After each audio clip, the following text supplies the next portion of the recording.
Episode की शुरुआत में हमें बताया जाता है कि आज से 20 साल पहले डंजन गेट यानी दूसरी दुनिया के गेट्स प्रकट हुए, जिसमें बहुत सारे मॉन्स्टर भरे होते हैं। इसी दौरान कुछ लोगों में स्पेशल स्किल अवेकन हुई, जो पूरी आबादी में से केवल 1% लोगों के पास ही थी। इन घटनाओं के बाद डंजन गेट्स को चुनौती देने के इच्छुक लोगों के लिए एक गिल्ड की स्थापना में समय नहीं लगा। इसे अब एडवेंचर्स गिल्ड के नाम से जाना जाता है। और अब वर्तमान में आते हैं, जहां हमारा एमसी गिल्ड का टेस्ट दे रहा था, क्योंकि डंजन्स को चैलेंज करने के लिए आपके पास स्किल्स का भी होना बहुत ज़रूरी है। टेस्ट में हमारे एमसी का रिजल्ट कुछ खास नहीं था, जैसे कि उसका लेवल 1 है, एमपी यानी मैजिक पावर 50 है, एचपी भी 50 है, अटैक पावर 10 है, डिफेंस 10, एगिलिटी 10 और एंड्योरेंस भी 10 है, और उसके पास कोई भी स्किल नहीं थी। इतने लो स्टैट्स को देखकर रिसेप्शनिस्ट एमसी से पूछती भी है, क्या तुम सच में एडवेंचरर बनना चाहते हो? एमसी कहता है, हाँ, कृपया मुझे दर्ज कर लो। रिसेप्शनिस्ट एक लड़की से भी पूछती है, क्या आप वाकई बिना किसी स्किल्स के एक एडवेंचरर बनना चाहती हैं? लड़की हाँ में जवाब देती है और कहती है, मैं आपके साथ काम करने के लिए उत्सुक हूँ। एमसी भी उसको देख मन में कहता है, मैंने कभी सोचा भी नहीं था कि मुझ जैसा पागल कोई और भी होगा। तभी एमसी और उस लड़की के पीछे एक गोल्डन बालों वाला बंदा आ जाता है, जो उनकी हिम्मत देख उनसे इंप्रेस हो जाता है और कहता है, अरे अरे, तुम दोनों नासमझ हो क्या जो एडवेंचरर बनना चाहते हो? ये किसी आत्महत्या जैसा है, इसलिए चलो मैं तुम्हें दिखाता हूँ कि यहाँ चीज़ें कैसे काम करती हैं।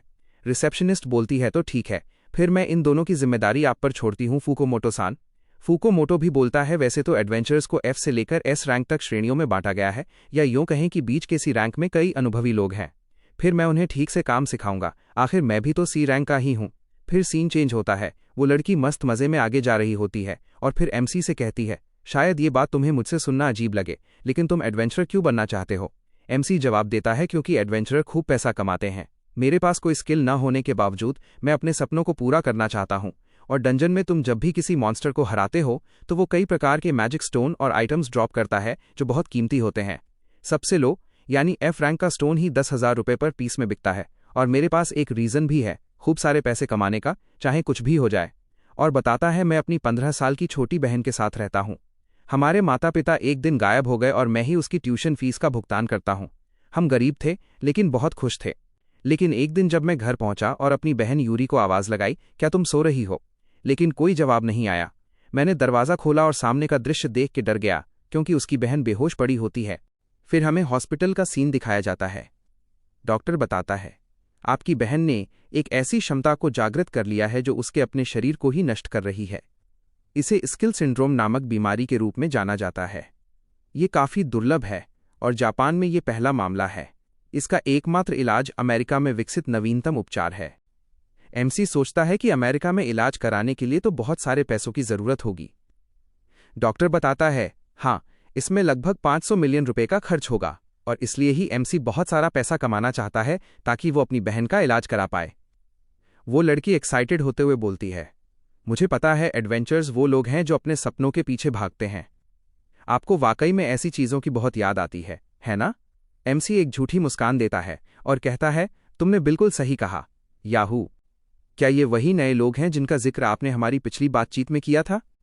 मुझे विश्वास नहीं हो रहा कि वे इनकॉम्पिटेंट हैं। एक तरह से ये लोग एमसी और उस लड़की को नीचा दिखा रहे थे। ये बहुत से लोगों को नीचा समझते हैं जिसने कोई स्किल अवेकन नहीं किया है, और उन्हें इनकॉम्पिटेंट कहते हैं। स्किल का होना बहुत ही ज़्यादा महत्वपूर्ण है। वे लोग एमसी और लड़की का मजाक उड़ाते हुए बोलते हैं, इनकॉम्पिटेंट लोगों से मिलकर अच्छा लगा। तुम अपने वरिष्ठों को काम करते हुए देखकर और उनके शरीर की गतिविधियों को देखकर बहुत कुछ सीख सकते हो। लड़की हाथ मिलाते हुए बोलती है, आपसे मिलकर अच्छा लगा। एमसी भी बोलता है, आपसे मिलकर अच्छा लगा। वे लोग बोलते हैं, ठीक है, तो चलो अब सीधे डंजन में चलते हैं। मैं रास्ते में सारी जानकारी विस्तार से समझा दूंगा। लड़की कहती है, कृपया प्रतीक्षा करें। एमसी कहता है, मुझे अच्छा लगता अगर वे पहले ही समझा देते, लेकिन इनकॉम्पिटेंट, हाँ, अगर ऐसा है तो मैं अब क्या देख रहा हूं? हमें उसका स्टेटस दिखाया जाता है, जिसमें एक स्किल ऐड हो जाती है जिसका नाम फॉरबिडन रिस्ट्रिक्शन होता है। गिल्ड में मेरी स्थिति ये बता रही थी कि मेरे पास कोई स्किल नहीं है। बेशक ऐसा इसलिए है क्योंकि ये एक हिडन स्किल है। इस स्किल का यूज़ करना सिंपल है। ये यूज़र को अपनी पास्ट लाइफ के मैजिक को स्किल पॉइंट के जरिए इस्तेमाल करने की पावर देता है, जिसमें एमपी बिल्कुल भी कंज्यूम नहीं होता। और इस स्किल के यूज़ करने के बाद एमसी एक तरह से री इनकॉर्नेटर बन जाएगा, जिसके पास उसकी पास्ट लाइफ की सारी मैजिकल स्किल्स होंगी, और फिर वो अपनी स्किल को यूज़ कर देता है। हमें एमसी की पास्ट लाइफ दिखाई जाती है, जिसमें वो बहुत ज़्यादा पावरफुल आर्किमेज था। उसने एक ही झटके में एक मॉन्स्टर को हरा दिया। लेकिन इतना ज़्यादा पावरफुल आर्किमेज होने के बाद भी एमसी को उसकी पास्ट लाइफ में इतनी खुशी नहीं मिली जितनी कि वो अपनी बहन के साथ इस लाइफ में खुश है और यूरी को याद करता है। 500 मिलियन रुपए कमाना किसी आम इंसान के बस की बात नहीं है। एक एस रैंक के एडवेंचरर के लिए भी इतना पैसा कमाना मुश्किल है। लेकिन फॉरबिडन रिस्ट्रिक्शन स्किल के साथ ये मेरे लिए ज़्यादा मुश्किल नहीं होगा। मैं इलाज के लिए पैसा कमाने का पूरा प्रयास करूंगा, इसलिए मेरा इंतज़ार करना यूरी। और वो भी डंजन में एंटर हो जाता है जिसके अंदर वे तीनों लोग मॉन्स्टर्स के साथ फाइट कर रहे हैं और हंसते हुए बात कर रहे हैं। ये तो काफ़ी आसान था। खैर, आखिर ये एक ई रैंक का डंजन है। फुकोमोटो एमसी और लड़की से कहता है, हमें ध्यान से देखना भूलना मत, ठीक है? सी रैंक एडवेंचरर होने का यही मतलब है। लड़की कहती है, हम ऐसा करेंगे, और एमसी को बिल्कुल शांत देखकर पूछती है, वांगलिंग, तुम कुछ उदास लग रहे हो, क्या कुछ गड़बड़ है? मैं ठीक हूं, कृपया मेरे बारे में चिंता मत करो। और सबसे महत्वपूर्ण बात यह है कि तुम इनकी लड़ाई को एंजॉय कर रही हो, अमाने-सान। और फिर उन तीनों की चाल ढाल को देख के सोचता है, जैसा कि मैंने सोचा था, लगता है वे हमें कुछ भी सिखाना नहीं चाहते। अमाने को दिखाते हैं, जो बहुत एक्साइटेड होते हुए बताती है कि एडवेंचरर बनना हमेशा से उसका सपना रहा है। उसके लिए इतनी करीब से इन सारी चीज़ों को देख पाना ही बहुत भावुक क्षण है। एमसी कहता है, अच्छा ऐसा है क्या? तो फिर तुमको ध्यान से देखना और सीखना होगा, अमाने जवाब देती है। मैं ऐसा ही करूंगी। अचानक उस नीले बालों वाले एडवेंचरर के पास से एक ग्रीन कलर का मॉन्स्टर निकल जाता है, जो कि अमाने के ऊपर हमला करने वाला था। वो एडवेंचरर चिल्लाकर अमाने और वांगलिन को हटने के लिए बोलता है। अमाने डर से जम जाती है और अपनी आंखों को बंद कर लेती है। लेकिन जब कुछ नहीं होता तो वो अपनी आंखें खोलकर देखती है तो वो मॉन्स्टर एक पिलर के नीचे दबकर मारा गया था।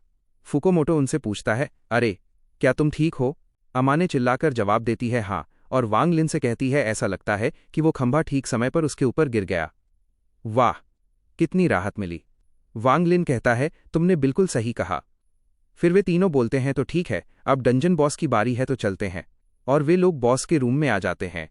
अंदर आते ही कोई बोलने लगता है, पहली शर्त, बिना किसी क्षति के बॉस के कक्ष तक पहुंचना पूरी हो चुकी है। वो लाल और नीले बालों वाला एडवेंचरर और हमारे वांगलिन और अमाने हैरान हो जाते हैं और कहते हैं, ये कैसी आवाज़ है? फिर से आवाज़ आती है, दूसरी शर्त, 2 नए लोगों को लाओ, पूरी हो चुकी है। जिसको सुन के फुकोमोटो हंसते हुए बोलने लगता है, अरे अरे, क्या तुम सच में ऐसा कह रहे हो? क्या हमें किसी तरह का खजाना मिलने वाला है? और फिर आवाज़ आती है, तीसरी शर्त, किसी ऐसे व्यक्ति को लाओ जिसने अभी तक कोई कौशल विकसित नहीं किया है, पूरी हो चुकी है। तीनों शर्तें पूरी हो चुकी हैं, इसलिए अब एक एक्स्ट्रा बॉस को डाला जा रहा है, जो कि एक बुल मॉन्स्टर है जिसने अपने हाथों में एक तेज तलवार पकड़ रखी थी और उस लाल और नीले बालों वाले एडवेंचरर के पीछे पड़ा हुआ था।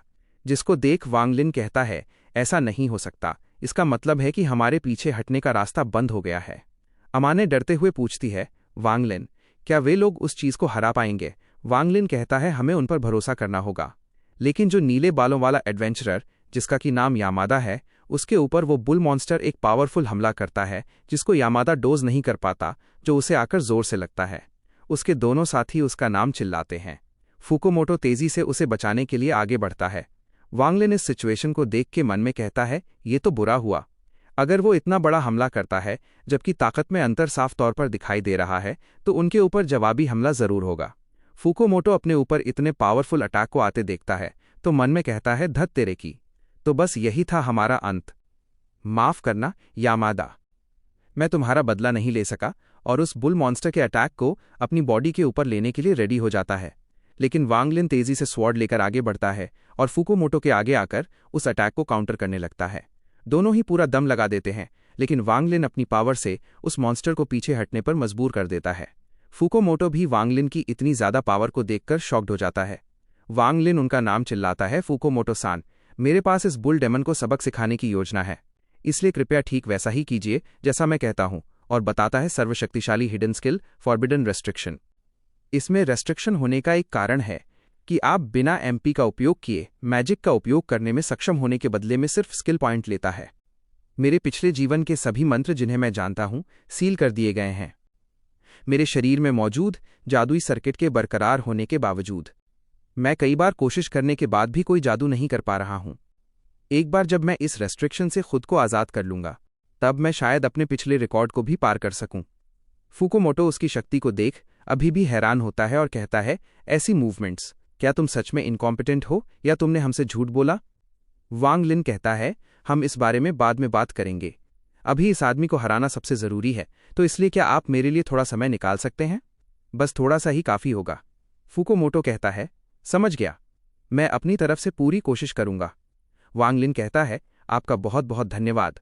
और फिर फुकुमोटो उसका सामना करने के लिए आगे आ जाता है और लाल बालों वाले एडवेंचरर जिसका नाम हसेगावा है, वो उस मॉन्स्टर पर अटैक करके उसे पीछे हटा देता है। फुकुमोटो कहता है, बहुत अच्छा हसेगावा। हसेगावा कहता है, धिक्कार है इस राक्षस पर, तुमने यामादा को मारने की हिम्मत कैसे की? फुकुमोटो पीछे हटते हुए वांग लिन से पूछता है, तुम्हें कितना समय चाहिए? वांग लिन कहता है, अगर हो सके तो 3 मिनट। 3 मिनट? धिक्कार है, मैं तुम्हें इतना समय देते देते मर जाऊंगा। वांग लिन बताता है, मैंने अपने पिछले जन्म में मिनोटॉर से लड़ाई की है। ये मॉन्स्टर इतने पावरफुल हैं कि इनको डंजन के बाकी मॉन्स्टर से कंपेयर ही नहीं किया जा सकता, और अगर हम इससे सामान्य तरीके से लड़ेंगे तो हम सब खत्म हो जाएंगे। और वांग लिन तेजी से अमाने के पीछे आ जाता है। अमाने उससे पूछती है, वांग लिन, क्या तुम ठीक हो? और क्या तुमने सचमुच उस चीज के हमले को रोका? वांग लिन कहता है, हाँ, मैं ठीक हूं। और सोचता है, हालांकि मेरे पास इसे हराने का केवल एक ही तरीका है। और कहता है, अमाने सान, क्या तुम मेरी मदद कर सकती हो? अमाने हैरान होकर पूछती है, क्या मैं? लेकिन मैं नहीं कर सकती। मेरे किसी भी काम से उस विशालकाय मॉन्स्टर को कोई नुकसान नहीं पहुंच सकता। वांग लिन कहता है, क्या ये तुम्हारा सपना नहीं था कि तुम एक एडवेंचरर बनना चाहती हो? अमाने थोड़ा झिझकने लगती है। वांग लिन कहता है, अमाने सान, मुझे मिनोटॉर को हराने में आपकी मदद चाहिए, तो कृपया मेरी मदद करो। अमाने एक पल के लिए सोचती है और फिर रेडी हो जाती है और पूछती है, मुझे क्या करना होगा? वांग लिन कहता है, मेरे पास समझाने का समय नहीं है, कृपया थोड़ी देर के लिए शांत बैठी रहो। और उसके पीछे खड़ा हो जाता है और अपना हाथ ऊपर करके कहता है, कृपया मुझसे नाराज मत होना, ठीक है? और उसके कपड़े के अंदर अपना हाथ डाल देता है। अमाने शर्माते हुए जोर से चिल्लाती है, वांग लिन, तुम ये क्या कर रहे हो? लेकिन वांग लिन एकदम सीरियस होता है और कहता है, निश्चित रूप से ये सेक्सुअल हैरेसमेंट जैसा लग सकता है, लेकिन ये मेरी गुप्त योजना है। मिनोटॉर जादुई हमलों के प्रति कमजोर होते हैं, लेकिन हासेगावा-सान अपनी जादुई शक्ति से इसे जानलेवा रूप से घायल नहीं कर सकते। उनकी स्किल्स की रैंक बहुत कम है और ये पावर इस मिनोटॉर को हराने के लिए काफी नहीं है। मिनोटॉर को हराने के लिए हमें उस पर एक शक्तिशाली मैजिक का इस्तेमाल करना होगा। मैं फॉरबिडन रिस्ट्रिक्शन के कारण अपने किसी भी मंत्र का प्रयोग नहीं कर सकता, इसीलिए मैं अमाने सान के मैजिक का इस्तेमाल करूंगा। ये करना काफी आसान है, मुझे बस अमाने सान के एक्यूपॉइंट्स में हेरफेर करना है, फिर मैं अमाने को मैजिक कास्ट करने के लिए नेसेसरी चीजें ऐड कर सकता हूं।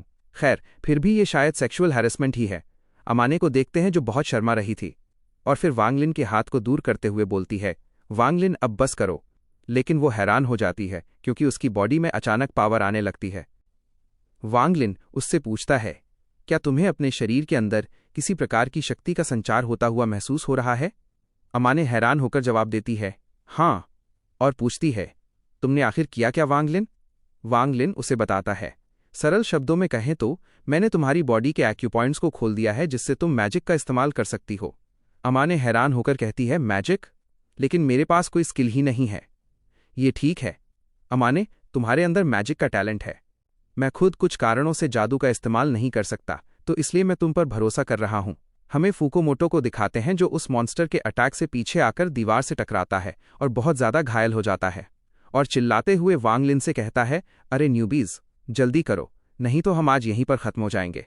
अमाने पैनिक होकर वांग लिन का नाम लेती है। वांग लिन उसे शांत रहने के लिए बोलता है और अपने द्वारा बोले जाने वाले शब्दों को रिपीट करने के लिए कहता है, फिर सब ठीक हो जाएगा, तो अब अपने मैजिक के ऊपर फोकस करो। अमाने फोकस करने लगती है, उसके अंदर से गोल्डन कलर की रोशनी निकलने लगती है। वांग लिन हैरान हो जाता है और सोचता है, एक ऐसी लड़की है जिसे लड़ने का कोई अनुभव नहीं है, इस विकट परिस्थिति में भी ऐसी एकाग्रता दिखा पाना, ये वाकई में बहुत चौंकाने वाली बात है। फिर उससे कहता है, अपने दोनों हाथों को मिनोटोर की तरफ करो और फिर बोलो, क्रिम्सन लोटस फायरबॉल। अमाने वैसा ही करती है और बोलती है, क्रिम्सन लोटस फायरबॉल। एक छोटा सा फायरबॉल बनता है जो धीरे धीरे बड़ा होकर उस मिनोटोर की तरफ बढ़ता है। हमें दिखाया जाता है कि वो अटैक इतना बड़ा होता है जिसके सामने मिनोटोर छोटा लग रहा था। वो अटैक मिनोटोर को लगता है, जिससे वो पूरी तरह जलकर कोयला बन जाता है, यानी मारा जाता है। अमाने इस अटैक को बहुत शानदार बताती है, फिर पूछती है, वांग लिन, क्या यही आपकी पावर है? जिस पर वांग लिन जवाब देता है, मेरी पावर से ये इम्पॉसिबल होता, लेकिन तुम्हारे कारण ये पॉसिबल हो पाया अमाने-सान। इसलिए आपका बहुत बहुत शुक्रिया। तभी अमाने के सिस्टम में नोटिफिकेशन आता है जिसमें उसे मिनोटोर का एक्स रिवॉर्ड के तौर पर मिला था, जिसका रैंक बी और अटैक पावर 100 होता है। उनके सामने एक रेड कलर का स्टोन होता है जो इस डंजन को क्लियर करने का रिवॉर्ड है। उसी टाइम पर वांग लिन का भी लेवल अप हो जाता है और उसे रीइनकॉर्नेटेड आर्चमेज का टाइटल मिलता है, जिससे वो लेवल 1 से सीधे लेवल 10 पर आ जाता है। उसका स्टेटस बढ़ जाता है। उसकी एचपी और एमपी 50 से 150 पर आ जाती है। अटैक पावर 10 से सीधा 42, डिफेंस 10 से 35, एंड्योरेंस 10 से 34 और एगिलिटी 10 से 37 पर आ जाती है।